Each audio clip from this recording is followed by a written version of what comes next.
ரிக்வேத கால ஆரியர்கள் பகுதி 5 தொடருகிறது. இறுதிப் பகுதி.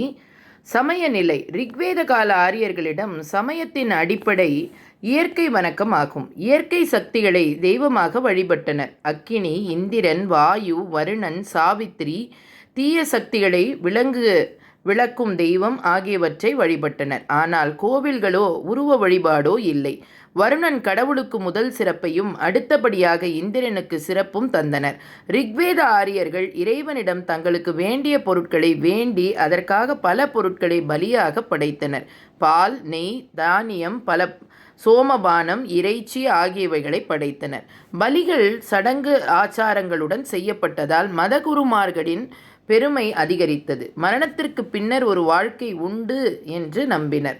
உலகத்தை படைத்து காக்கும் கடவுளான பிரஜாபதி என்ற தெய்வம் முதன்மை தெய்வமாக கருதப்பட்டது.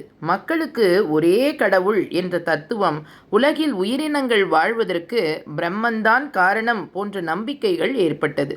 சொர்க்கம், நரகம், பிரம்மனின் படைப்பு கொள்கை, பிறப்பு, மறுபிறப்பு, கர்ம வினைப்பயன், மோட்சம் போன்றவற்றில் தளராத நம்பிக்கை ஏற்பட்டது.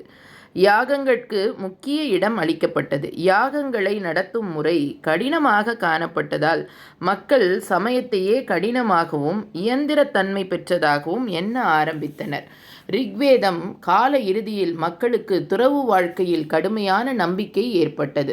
கலைகளும் விஞ்ஞானங்களும். ரிக்வேத காலத்தில் எழுத்துக்கலை அறிவு இருந்தது என்று பலர் கருதுகின்றனர். குருவிடம் வாய் மூலம் பாடம் கேட்கும் முறை நிலவி வந்தது. வேத இலக்கியங்கள் நீண்ட காலத்திற்கு பின்னரே எழுதப்பட்டது. கட்டிடக்கலையும் சிற்பக்கலையும் வளர்ந்து காணப்பட்டது.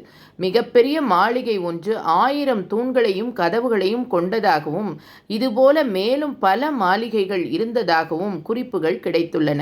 பல மாளிகைகள் கல்லால் கட்டப்பட்டன. இந்திரனை போன்ற உருவ சிலை இருந்ததாக கூறும் குறிப்புகள் உண்டு. இது சிற்பக்கலை வளர்ச்சி பற்றி சான்று பகருகிறது.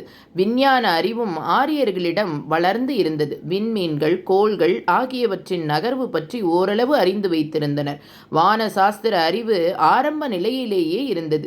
ஆரியர்கள் மருத்துவ துறையில் அதிக முன்னேற்றம் அடையவில்லை. மருந்துகள் மூலம் மட்டுமல்லாது மந்திரங்கள் மூலமும் பிணிகளை போக்கும் ரண சிகிச்சையிலும் நல்ல தேர்ச்சி பெற்றிருந்தார்கள். இவ்வாறு ஆரியர்கள் வேத காலத்தின் முற்பகுதியில் சிறப்பான ஒரு வாழ்க்கையை பின்பற்றி வந்தனர் என்று அறிகிறோம். முடிகிறது.